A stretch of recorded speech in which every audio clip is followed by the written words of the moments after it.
जय हिंद दोस्तों, आपका हार्दिक स्वागत है आपके अपने चैनल दयालु एकेडमी पर। आपके लिए लेकर आए हैं दोस्तों करंट अफेयर के कुछ मोस्ट इंपोर्टेंट क्वेश्चन। और दोस्तों, आप हमारे चैनल पर पहली बार आए हो तो चैनल को सब्सक्राइब कर लें, बेल आइकन प्रेस कर लें ताकि आने वाली क्लास का नोटिफिकेशन मिले आपको सबसे पहले। और दोस्तों, क्लास अच्छी लगे तो अपने दोस्तों में ज़रूर शेयर करें। और इससे पहले ही क्लास आपने ना देखी हो तो हमारी प्लेलिस्ट से जाकर इससे पहले ही क्लास देख सकते हैं। और दोस्तों, हमारे चैनल पर आपको सुबह 6 बजे डेली करंट अफेयर के टॉप 15 क्वेश्चन मिल जाया करेंगे। तो दोस्तों, हमारे चैनल को सब्सक्राइब कर लें। चलते हैं दोस्तों आज की क्लास के पहले प्रश्न की तरफ। जैसे कि आज की क्लास का पहला प्रश्न है, भारत ने किस देश को भूकंप प्रभावित क्षेत्रों के लिए सहायता सहित एम्बुलेंस और स्कूल बसें दान की हैं? तो दोस्तों, भारत ने किस देश को भूकंप से प्रभावित क्षेत्रों में एम्बुलेंस और स्कूल बसें और कुछ सहायता प्रदान की है? तो दोस्तों, यह की है नेपाल देश को।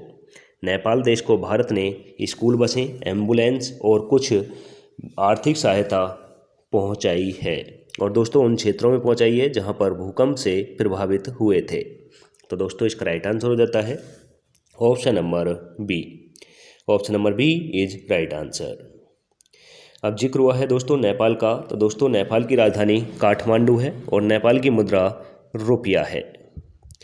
दोस्तों, जिक्र हुआ है भूटान का भी। तो दोस्तों, भूटान की राजधानी थिम्पू है और मुद्रा नेंगल स्ट्रम है। और दोस्तों, जिक्र हुआ है श्रीलंका का। तो दोस्तों, श्रीलंका की राजधानी जयवर्धनपुरे कोट्टे है और मुद्रा रुपया है। जिक्र हुआ है बांग्लादेश का। बांग्लादेश की राजधानी ढाका है और मुद्रा टका है। और दोस्तों, यहाँ की प्रधानमंत्री शेख हसीना है। अब चलते हैं अगले प्रश्न की तरफ। जैसे कि दोस्तों, अगला प्रश्न है, man portable anti tank guided missile हथियार प्रणाली का परीक्षण करने के लिए किस संगठन ने भारतीय सेना के साथ सहयोग किया है? तो दोस्तों, यह किया है डीआरडीओ ने किया है। तो दोस्तों, इसका राइट आंसर हो जाएगा option number D. Option number D is right answer. और दोस्तों, हमारे देश की डीआरडीओ कंपनी ऐसी है जो हमारे देश के भारतीय सेना को काफ़ी हथियार प्रोवाइड कराई चुकी है और वो दोस्तों काफ़ी प्रोवाइड करवाती है। तो दोस्तों, याद रखना। अब चलते हैं अगले प्रश्न की तरफ। जैसे कि दोस्तों, अगला प्रश्न है, सी टेप बंदरगाह कहाँ स्थित है? तो दोस्तों, सी टेप बंदरगाह जो है यह कहाँ पर स्थित है? तो दोस्तों, यह स्थित है म्यांमार में स्थित है। तो दोस्तों, इसका राइट आंसर हो जाएगा option number B. Option number B is right answer. Myanmar में दोस्तों सेटवे बंदरगाह स्थित है। और दोस्तों, म्यांमार के बारे में अब जिक्र हुआ है तो दोस्तों, म्यांमार की राजधानी नया पीताब यहाँ की राजधानी है। और दोस्तों, म्यांमार की मुद्रा कयात है। तो दोस्तों, याद रखना, एग्जामों में पूछ ली जाती है। म्यांमार की राजधानी नया पीताब है और कयात यहाँ की मुद्रा है। बांग्लादेश की राजधानी ढाका है और मुद्रा टका है। भूटान की राजधानी दोस्तों थिम्पू है और नेंगल स्ट्रम यहाँ की मुद्रा है। भारत की राजधानी दिल्ली है और दोस्तों मुद्रा रुपया है। अब चलते हैं अगले प्रश्न की तरफ। जैसे कि दोस्तों, अगला प्रश्न है, मानव अंग एवं ऊतक प्रत्यारोपण अधिनियम किस वर्ष अधिनियमित किया गया था? तो दोस्तों, मानव अंग एवं ऊतक प्रत्यारोपण अधिनियम किस वर्ष अधिनियमित किया गया था? तो दोस्तों, यह किया गया था 1994 में। यह 1994 में किया गया था। तो दोस्तों, इसका राइट आंसर हो जाता है ऑप्शन नंबर ए। दोस्तों, इंपॉर्टेंट क्वेश्चन है, इसे आप स्टार लगाकर नोट करें। ऐसे क्वेश्चन कभी कभी एग्जामों में पूछ लिए जाते हैं। अब चलते हैं अगले प्रश्न की तरफ। जैसे कि दोस्तों, अगला प्रश्न है, किस संगठन ने 15 जून 2022 से आधार सक्षम भुगतान प्रणाली लेन देन के लिए सेवा शुल्क शुरू किया है? तो दोस्तों, किसने 15 जून 2022 के आधार पर सक्षम भुगतान प्रणाली लेन देन के लिए सेवा शुल्क शुरू किया है? तो दोस्तों, यह किया है इंडियन पोस्ट पेमेंट बैंक ने। इंडियन पोस्ट पेमेंट बैंक ने किया है। तो दोस्तों, इसका राइट आंसर हो जाएगा option number B. Option number B is right answer. अब चलते हैं अगले प्रश्न की तरफ। जैसे कि दोस्तों अगला प्रश्न है, विश्व कंठम दिवस किस तिथि को मनाया जाता है? तो दोस्तों विश्व कंठम दिवस प्रतिवर्ष किस तिथि को मनाया जाता है? तो दोस्तों यह मनाया जाता है 14 अप्रैल को। 14 अप्रैल को मनाया जाता है। तो दोस्तों इसका राइट आंसर हो जाएगा option number C. Option number C is right answer. अब चलते हैं अगले प्रश्न की तरफ। जैसे कि अगला प्रश्न है, विश्व स्तर पर विश्व कला दिवस कब मनाया जाता है? तो दोस्तों विश्व कला दिवस विश्व स्तर पर मनाया जाता है और यह किस तिथि को मनाया जाता है? तो दोस्तों यह मनाया जाता है 15 अप्रैल को। तो दोस्तों इसका राइट आंसर हो जाता है option number D. Option number D is right answer. अब चलते हैं अगले प्रश्न की तरफ। जैसे कि दोस्तों अगला प्रश्न है, भारतीय सेना और भारतीय वायुसेना ने ऑपरेशन मेघदूत कब शुरू किया?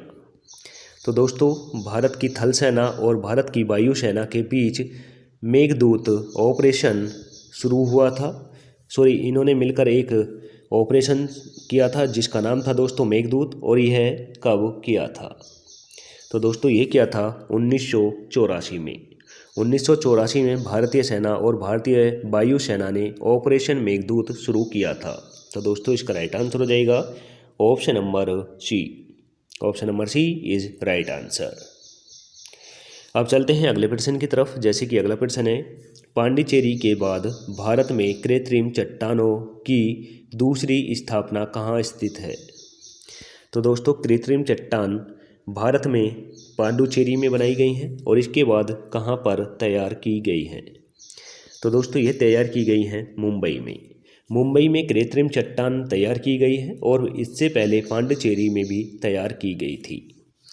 तो दोस्तों इसका राइट आंसर हो जाता है option number C. Option number C is right answer.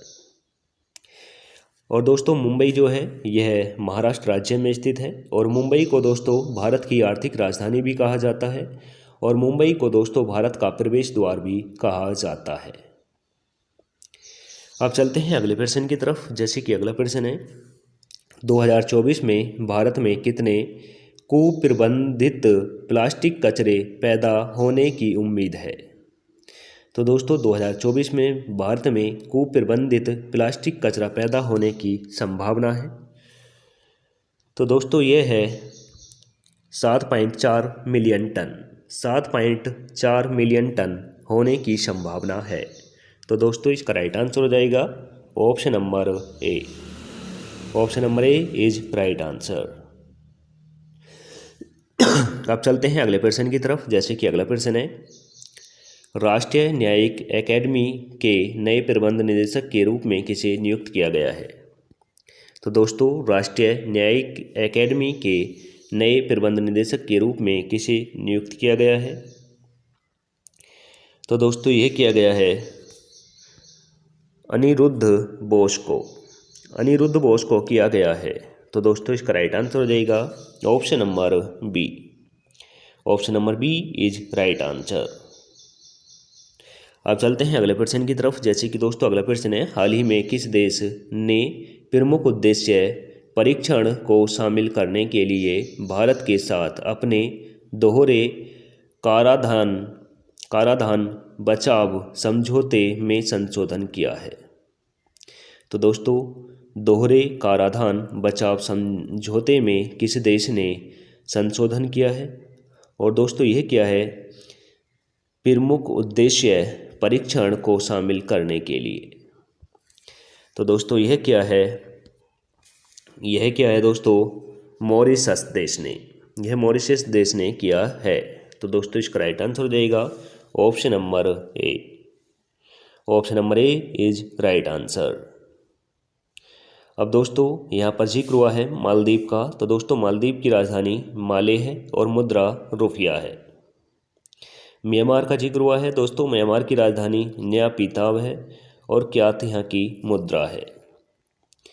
अब दोस्तों चलते हैं अगले प्रश्न की तरफ। जैसे कि दोस्तों रुक करते हैं अगले प्रश्न की तरफ। जैसे कि अगला प्रश्न है, अगला प्रश्न है दोस्तों, 12वीं बार राष्ट्रीय महिला कैरम खिताब किसने जीता है? तो दोस्तों 12वीं बार राष्ट्रीय महिला कैरम खिताब किसने जीता है? तो दोस्तों यह जीता है रश्मि कुमारी ने। रश्मि कुमारी ने 12वीं बार राष्ट्रीय महिला कैरम खिताब जीता है। तो दोस्तों इसका राइट आंसर हो जाएगा option number D. Option number D is right answer. अब चलते हैं अगले प्रश्न की तरफ। जैसे कि अगला प्रश्न है, अंतर्राष्ट्रीय पगड़ी दिवस प्रतिवर्ष किस दिन मनाया जाता है? तो दोस्तों अंतर्राष्ट्रीय पगड़ी दिवस प्रतिवर्ष किस दिन मनाया जाता है? तो दोस्तों यह मनाया जाता है 13 अप्रैल को। 13 अप्रैल को मनाया जाता है। तो दोस्तों इसका राइट आंसर हो जाएगा option number C. Option number C is right answer. अब चलते हैं आज की क्लास के लास्ट क्वेश्चन की तरफ। जैसे कि लास्ट क्वेश्चन है, किस देश ने जापान और फिलीपींस के साथ पहले त्रिपक्षीय शिखर सम्मेलन की मेजबानी की? तो दोस्तों फिलीपींस और जापान के बीच त्रिपक्षीय शिखर सम्मेलन की मेजबानी किसने की है? तो दोस्तों ये की है संयुक्त राज्य अमेरिका ने। संयुक्त राज्य अमेरिका ने की है। तो दोस्तों इसका राइट आंसर हो जाएगा option number C. Option number C is right answer. अब दोस्तों जिक्र हुआ है यहाँ पर संयुक्त राज्य अमेरिका का। तो दोस्तों संयुक्त राज्य अमेरिका की राजधानी वाशिंगटन डीसी है और मुद्रा डॉलर है। जिक्र हुआ है दोस्तों ऑस्ट्रेलिया का। तो दोस्तों ऑस्ट्रेलिया की राजधानी कैनबरा है और मुद्रा डॉलर है। जिक्र हुआ है जापान का। तो दोस्तों जापान की राजधानी टोक्यो है और मुद्रा येन है। जिक्र हुआ है चीन का। तो दोस्तों चीन की राजधानी बीजिंग है और मुद्रा रेमनबी है। अब दोस्तों चलते हैं इसी के साथ टेस्ट वाले क्वेश्चन की तरफ। और दोस्तों यहाँ पर फिलीपींस का भी जिक्र हुआ है। यहाँ पर मैंने ध्यान नहीं दिया, फिलीपींस का जिक्र हुआ है। तो दोस्तों फिलीपींस की राजधानी मनीला है और मुद्रा पेसो है। फिलीपींस की राजधानी मनीला और मुद्रा पेसो है। अब चलते हैं टेस्ट वाले क्वेश्चन की तरफ, जिसका आंसर आप सभी को कमेंट करके देना होता है। तो दोस्तों क्वेश्चन है, कौन सा देश डिजिटल उपकरणों को सिंक्रोनाइज करने के लिए देश भर में अपनी परमाणु घड़ियां तैनात कर रहा है? तो दोस्तों आंसर कमेंट करके देना है। ऑप्शन नंबर ए में दे रखा है दोस्तों भूटान। ऑप्शन नंबर बी में दे रखा है भारत। ऑप्शन नंबर सी में दे रखा है दोस्तों रूस। ऑप्शन नंबर डी में दे रखा है संयुक्त राज्य अमेरिका। आंसर कमेंट करके दें। और दोस्तों इसी के साथ आज की क्लास समाप्त होती है। आपको क्लास कैसी लगी कमेंट करके ज़रूर बताएं। क्लास अच्छी लगी हो तो दोस्तों अपने दोस्तों में ज़रूर शेयर करना। चैनल पर पहली बार आए हो तो दोस्तों चैनल को सब्सक्राइब कर लें, बेल आइकन प्रेस कर लें ताकि आने वाली क्लास का नोटिफिकेशन मिले आपको सबसे पहले। और दोस्तों हमारे टेलीग्राम चैनल का लिंक आपको डिस्क्रिप्शन में मिल जाएगा, वहां से जाकर आप PDF डाउनलोड कर सकते हैं।